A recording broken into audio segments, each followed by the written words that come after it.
કેમ છો વિદ્યાર્થી મિત્રો? મજામાં? મહેનતની મોસમ સિરીઝના તમામ વિડીયોની અંદરમાં વિદ્યાર્થીઓનો ખૂબ સારો પ્રતિસાદ મળી રહ્યો છે અને આ પ્રતિસાદને ધ્યાનમાં લઈ અને એકલવ્ય એકેડમીની તમામ ફેકલ્ટીઓ જે છે એ પણ ખૂબ જોર અને શોરની અંદરમાં મહેનત કરી રહી છે.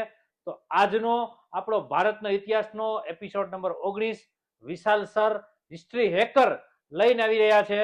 તો વિશાલ સરને વિનંતી કરીશ કે ફટાફટ જે છે વિદ્યાર્થીઓને મહેનતની મોસમની અંદરમાં આજનો એપિસોડ જે છે શરૂ કરે. વિશાલ સર પધારો અને જમાવટ કરો. Thank you. કેમ છો મિત્રો? મજામાં? તો આપણે શરૂ જ કરી દઈ મહેનતની મોસમ. ભારતનો ઇતિહાસ. Question number first. નીચેનામાંથી પૈકી કયું સ્થળ પાષાણકાલીન માનવ વસાહત નથી? નથી કીધું છે. પેલા તો આ જોવું. નથી નથી જે છે ને અઘરું છે. નથી ભીમબેટકા, ઇનામ ગામ, ઉજ્જૈન, મહાગઢા. જોઈ અને તમને સીધી ખબર પડી જાય કે જવાબની અંદર શું આવશે? ઉજ્જૈન. કારણ કે ભાઈ આ તમે સાંભળેલું છે. ભાઈ ઇનામ ગામ પણ તમે છઠ્ઠા ધોરણની ટેક્સ્ટ બુકમાં ક્યાંક સાંભળેલું છે, આ બી સાંભળેલું છે, પણ ઉજ્જૈન કોઈ પણ જગ્યાએ આવતું નથી. જવાબની અંદર શું આવશે? ઉજ્જૈન. ખાસ યાદ રાખજો, નથી છે. જો નીચે આ ત્રણેય આપેલ અને આપેલ તમામ પૂછે તો આ ત્રણેય આવે છે. નથી તો ઉજ્જૈન મિત્રો. ત્યારબાદ નેક્સ્ટ. નીચેનામાંથી કયા પ્રવાસી ભારતમાં ન આવ્યા હતા? ન આવ્યા હતા. હવે આમ જોવો તો ભાઈ મેગેસ્થનીસ, એ તો આવ્યા જ હતા ભાઈ, બરોબર છે. યુએન સાંગ ભાઈ, એ ભાઈ પધાર્યા હતા. કોલંબસ બી આવ્યા હતા એવું લાગે છે. ફાહિયાન આ બી આવ્યા હતા. હવે જુઓ, આ ત્રણેય તો શ્યોર છે આવ્યા જ હતા, પણ કોલંબસ કે વિદેશી આવ્યા હતા ભારતની શોધ માટે. પણ મિત્રો ભારતની શોધ માટે આવ્યા હતા, પણ કોલંબસ ભારતમાં પહોંચી શક્યા નહોતા. કઈ જગ્યાએ ગયા હતા? વેસ્ટ ઇન્ડિઝ, અમેરિકા જઈ પહોંચ્યા હતા, આવ્યા નથી. એટલે કોલંબસ જે છે એ વિદેશી તરીકે આવ્યા નથી. એટલે જવાબમાં શું આવશે? સી. આ ત્રણેય વ્યક્તિ આવ્યા છે, આ ભાઈ પહોંચ્યા નથી, બરોબર છે. એટલે જવાબ શું આવશે? C, Columbus. ત્યારબાદ જોઈએ મિત્રો આગળ. ઋગ્વેદમાં કેટલા મંડળો છે? ઋગ્વેદમાં કેટલા મંડળો છે? 12, 15, 10 અને 4. મંડળ ભાગ તરીકે પણ ઓળખીએ, બરોબર છે. ભાઈ કેટલા ભાગ એમની અંદર જોવા મળે છે મિત્રો? તો ખાસ યાદ રાખજો, 10. ઋગ્વેદના કેટલા મંડળો છે? 10 મંડળો છે, બરોબર છે મિત્રો. ત્યારબાદ આગળ વાત કરીએ. નીચેનામાંથી કઈ જોડ સાચી નથી? જો પાછળ નથી, આ નથી જે ભૂલ કરતા ને એ ખાસ પ્રશ્ન વાંચે જોઈ લે, પણ પાછળ જોવાનું છે કે નથી. એટલા માટે જ વધારે છે ને નથી વાળા કાઢ્યા છે. સીધું પરીક્ષા દેવા માટે જાવ ને એટલે તમને સ્પાર્ક થાય કે ભાઈ આ નથી પાછળ વાંચવું. હવે કઈ જોડ સાચી નથી? આપણે જોડ ગોતવાની છે. પેલું છે લોથલ. હવે લોથલ બંદર હતું? હા ભાઈ સાહેબ બંદર હતું, બંદર તરીકે જ ઓળખાતું હતું.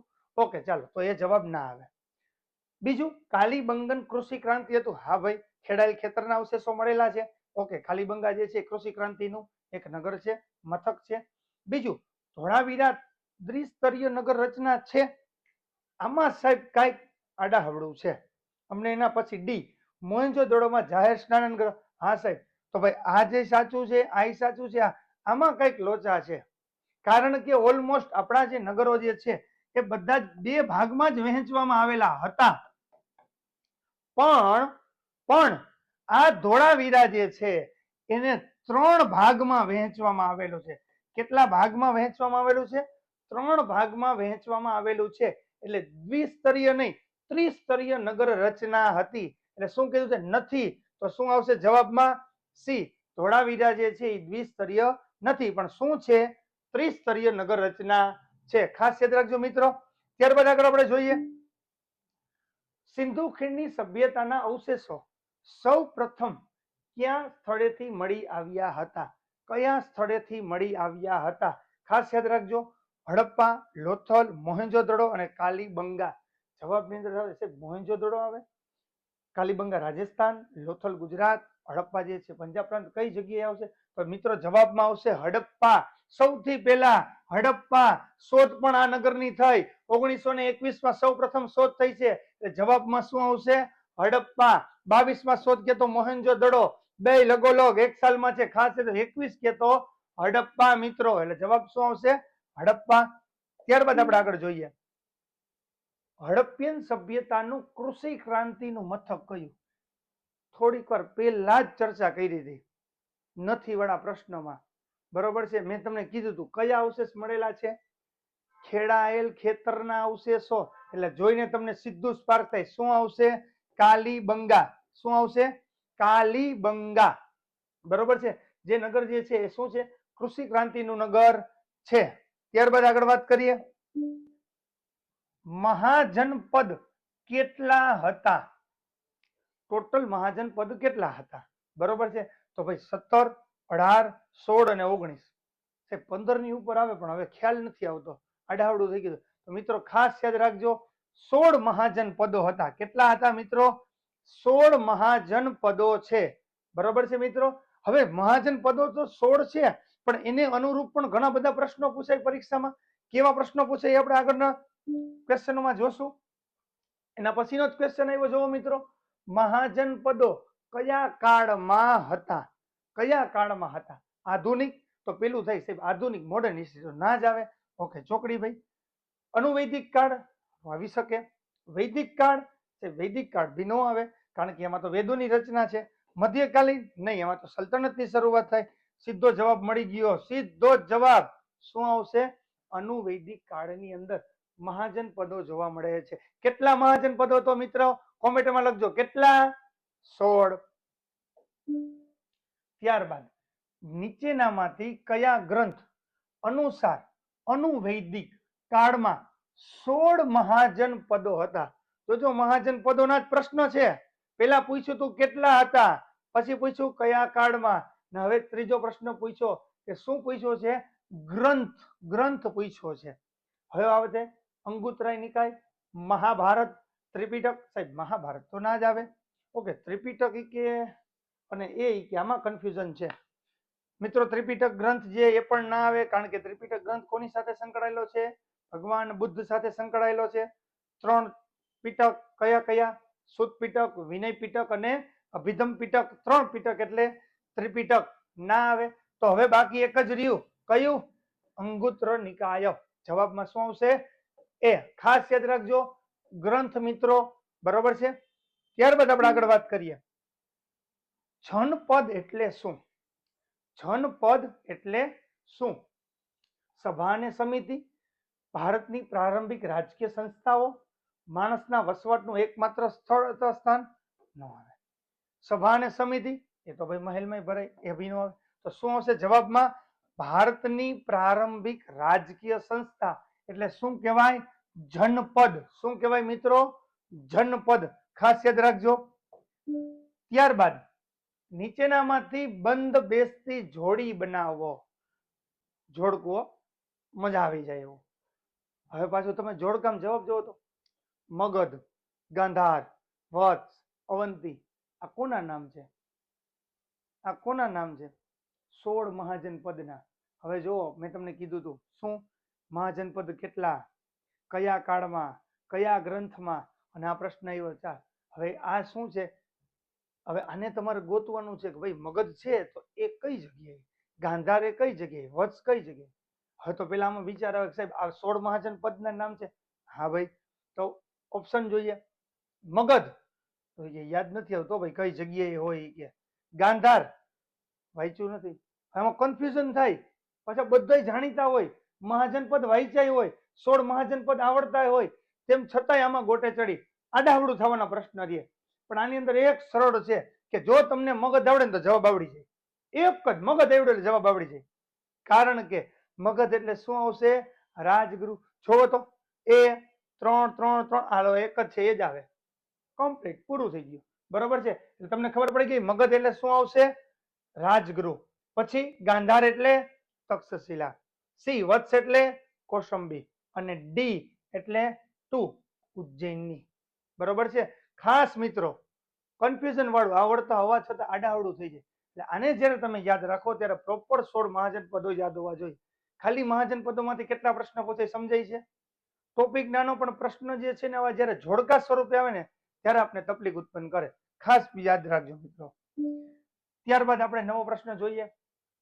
ગૌતમ બુદ્ધ સૌ પ્રથમ ઉપદેશ ક્યાં આપ્યો? ભગવાન બુદ્ધે સૌ પ્રથમ ઉપદેશ ક્યાં આપ્યો? સાંભળજો, શું પૂછ્યું છે? ઉપદેશ. આપણે સીધું કોઈ સાહેબ ઉપદેશ બૌદ્ધિ ગયા, નહીં મિત્રો, ભૂલ ના કરતા, બૌદ્ધિ ગયા ના આવે, બરોબર છે? તો સારનાથ, યસ કે સારનાથ હોઈ શકે, કારણ કે ભગવાન બુદ્ધે સૌથી પહેલો ઉપદેશ ક્યાં આપેલો છે? સારનાથમાં આપેલો છે. વારાણસી યુપી, સૌથી પહેલો સારનાથની અંદર ભગવાન બુદ્ધ દ્વારા શું આપવામાં આવેલો છે? ઉપદેશ આપવામાં આવેલો છે મિત્રો. ત્યારબાદ આગળ વાત કરીએ. ગૌતમ બુદ્ધ ભગવાન કઈ જગ્યાએ નિર્વાણ પામ્યા, પોતાના સ્વધામ નિવાડ્યા? કઈ જગ્યા આવશે મિત્રો? ખાસ યાદ રાખજો, લુંબિવની ના સાહેબ, એ તો એમનું જન્મ સ્થળ છે. કપિલ વસ્તુ આવી શકે. કુશીનારા જોઈએ કે સાહેબ, કુશીનારા એ ક્યારેક ડખાવાળું છે. સારનાથ એ તો તમે કે થોડીક વાર પહેલા જ કહી દીધું કે ભાઈ સારનાથ જે છે એમાં તો શું આપેલું છે? ઉપદેશ. તો હવે પ્રશ્ન આવ્યો કે કપિલ વસ્તુ આવશે, કુશીનારા આવશે? શું આવશે મિત્રો? જવાબમાં આવશે કુશીનગર. શું આવશે? કુશીનારા જવાબ આવશે મિત્રો. ત્યારબાદ આગળ વાત કરીએ. મહાવીર સ્વામીની માતાનું નામ શું હતું? ખાસ યાદ રાખજો, મહાવીર સ્વામીના માતાનું નામ શું હતું? ત્રિશલા દેવી, માયા દેવી, યશોદા, યશોધરા. જૈન ધર્મ અને બૌદ્ધ ધર્મમાં માતા પત્ની એમાં એટલો બધો કન્ફ્યુઝનો થાય કે સાહેબ હવે જવાબમાં શું લેવું, બરોબર છે? તો મિત્રો જરાય ટેન્શન ન લેતા, જવાબમાં આવશે શું? ત્રિશલા દેવી. શું આવશે મિત્રો? ત્રિશલા દેવી. માયા દેવી કહેતો ભગવાન બુદ્ધ સાથે જોડાયેલા છે. મહાવીર સ્વામી કહેતો ત્રિશલા દેવી સાથે જોડાયેલા છે. ખાસ યાદ રાખજો મિત્રો. ત્યારબાદ મહાવીર સ્વામીનો જન્મ ક્યાં થયો હતો? હવે હારું ડખા થયા. કપિલ વસ્તુ, કુંડુગ્રામ, સારનાથ અને પાવાપુરી. હવે જો ઓમાય પાછું કપિલ વસ્તુ આવ્યું હતું, ખબર છે? પછી આવ્યું હતું કુંડુગ્રામે, આપણે જોયું હતું. સારનાથે જોઈ ગયા. પાવાપુરી સાહેબ કે આ નવીન છે કે આમાં આવી શકે, એવું નથી. જવાબમાં શું આવશે? કુંડુગ્રામ. શું આવશે મિત્રો? કુંડુગ્રામ. મહાવીર સ્વામીનો જન્મ કઈ જગ્યાએ થયો છે? કુંડુગ્રામ. ખાસ યાદ રાખજો. ત્યારબાદ મહાવીર સ્વામીએ લોકોને પોતાનો ઉપદેશ કઈ ભાષામાં આપેલો છે? હા હા હા, ભાષાને સાહેબ લિપિમાં સમજાતું નથી.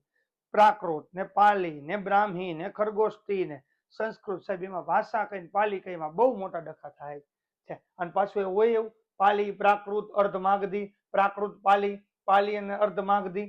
હવે તો આમાં બધામાં સાહેબ આ તો કન્ફ્યુઝન વાળું છે. પાલી તો પાલી આમાંય છે, આમાંય છે, આમાંય છે. પ્રાકૃત ભાષા તો આમાંય છે, આમાંય છે. અર્ધમાગધી ભાષા એ આમાંય છે, આમાંય છે.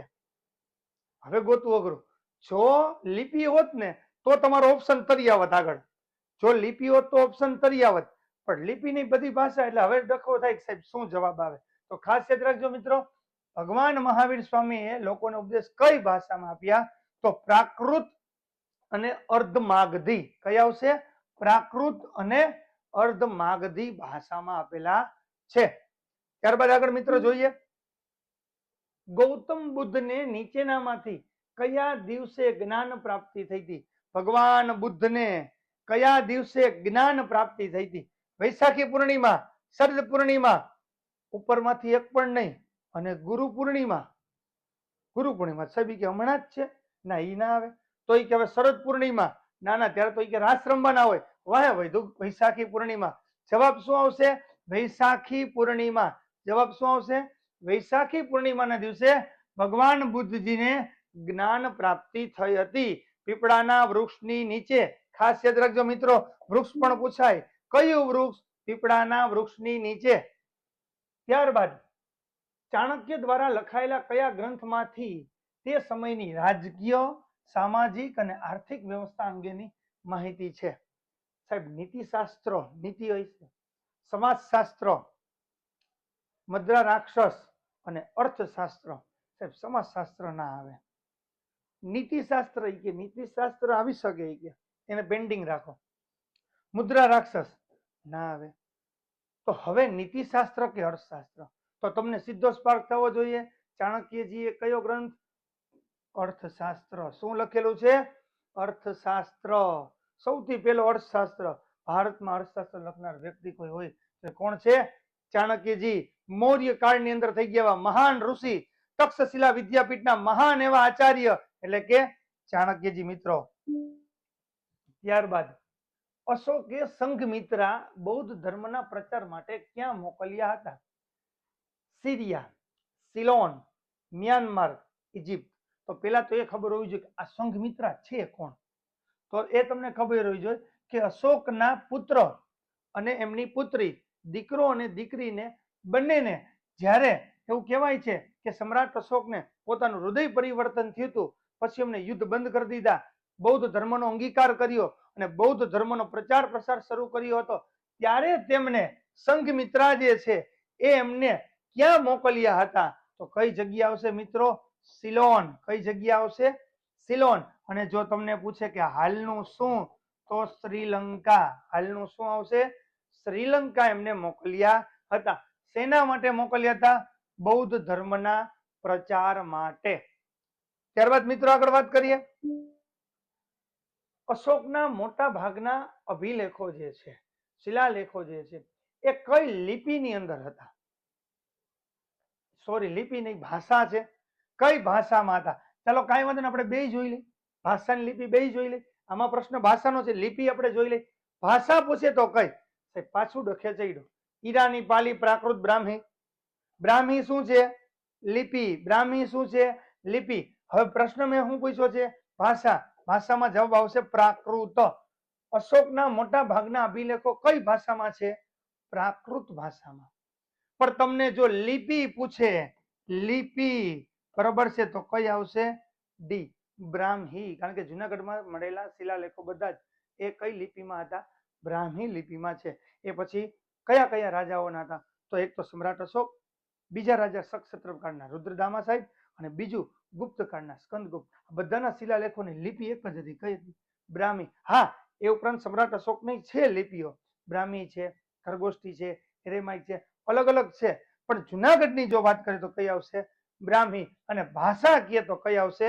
પ્રાકૃત. મિત્રો ખાસ ભાષા અને લિપિમાં ભૂલ થાય નહીં, આ ખાસ આપણે જોવું. ત્યારબાદ આગળ આપણે વાત કરીએ.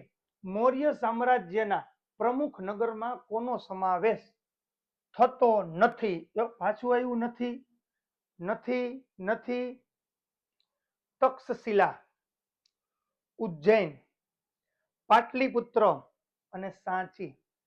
હવે તમને એવું નથી લાગતું કે મૌર્ય સામ્રાજ્ય છે તો એમાં સૌ પ્રથમ રાજા એટલે કે ચંદ્રગુપ્ત મૌર્ય તક્ષશિલામાં અભ્યાસ કર્યો હતો? પ્રખર શિક્ષક, महान एवं चाणक्य, शिक्षक कभी साधारण नहीं होता, प्रलय और निर्माण उसकी गोद में खिलते हैं, वो बोलना એટલે કે ચાણક્યજી એમની પાસે અભ્યાસ કર્યો તો ક્યાં?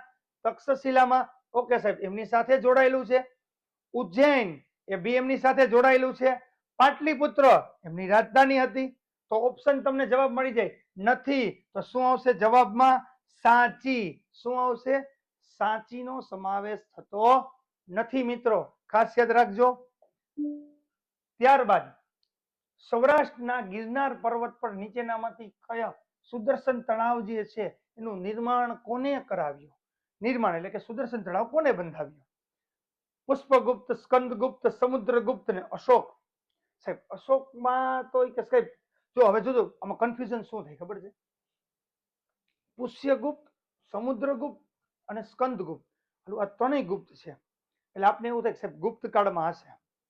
જો હવે જવાબમાં હું તમને કહી દઉં, જવાબમાં પુષ્યગુપ્ત જ આવશે. તો સાહેબ આ પુષ્યગુપ્ત એટલે કોણ? તો યાદ રાખજો, સમ્રાટ અશોક બરોબર છે જે થઈ ગયા, આ વ્યક્તિ જે છે ને એના સમયે પાછો સુદર્શન તળાવ જોડાયેલું હતું. હવે સ્કંદગુપ્ત, એના સમયની અંદર સુદર્શન તળાવ જોડાયેલું હતું. હવે આ રાજા છે, આ રાજા છે, સમુદ્રગુપ્ત નથી આવતા. આ રાજા છે અને આ રાજા છે. પણ આ કોણ છે સાહેબ? તમે કીધું કે જવાબ આવશે શું? પુષ્યગુપ્ત. આ વ્યક્તિ કોણ છે? આ વ્યક્તિ કોણ છે? તો યાદ રાખજો, ચંદ્રગુપ્ત મૌર્યના જે જુનાગઢની અંદર જે સુબા તરીકે વહીવટી તરીકે કામ કરતા એ વ્યક્તિ એટલે કે પુષ્યગુપ્ત, જેમને સુદર્શન તળાવનું શું કરાયું હતું? નિર્માણ. પછી જો હવે હું એમ કહું કોની સાથે અશોક જોડાયેલા, કારણ કે એનો સુબો જયારે ગુજરાતમાં હતો ને પછી ત્યારે એમાંથી નહેરો નીકળી હતી, સંત સ્કંદગુપ્ત હતા ત્યારે એમનું બીજી વખત સમારકામ થયું હતું. સાહેબ તો બીજી વખત થયું, પહેલી વખતે આવશે રુદ્રદામા. સમજાય? સુદર્શન તળાવમાંથી કેટલા પ્રશ્નો પૂછાય? શું પૂછાય? કોને બનાવ્યો? નહેરો. સમારકામ પહેલી વાર, સમારકામ બીજી વખત.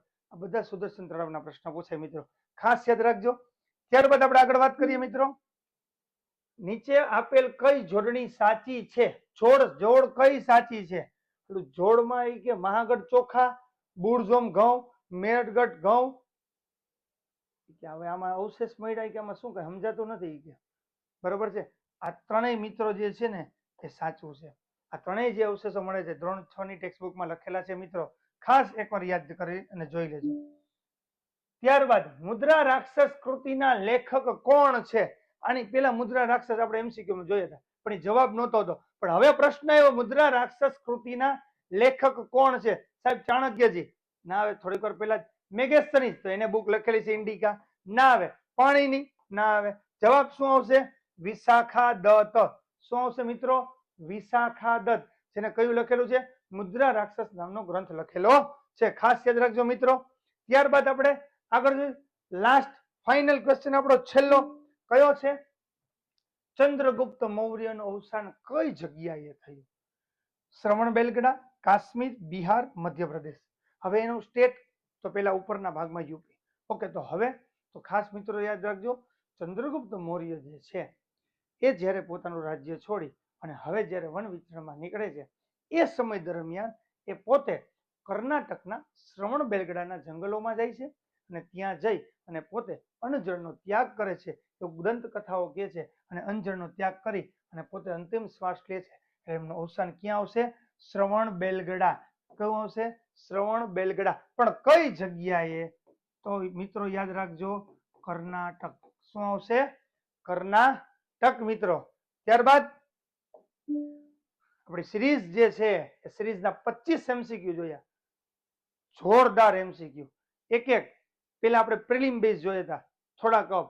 જેમ જેમ આપણે એમસીક્યુ સિરીઝ આગળ વધારતા જશું તેમ હજી પણ આપણે હાર્ડ જોતા જશું, પણ પહેલેથી માંડીને છેલ્લે લગી જોવા પડશે મિત્રો. તો ફરી પાછા મળીએ, ત્યાં સુધી બધાને જય હિન્દ, જય ભારત.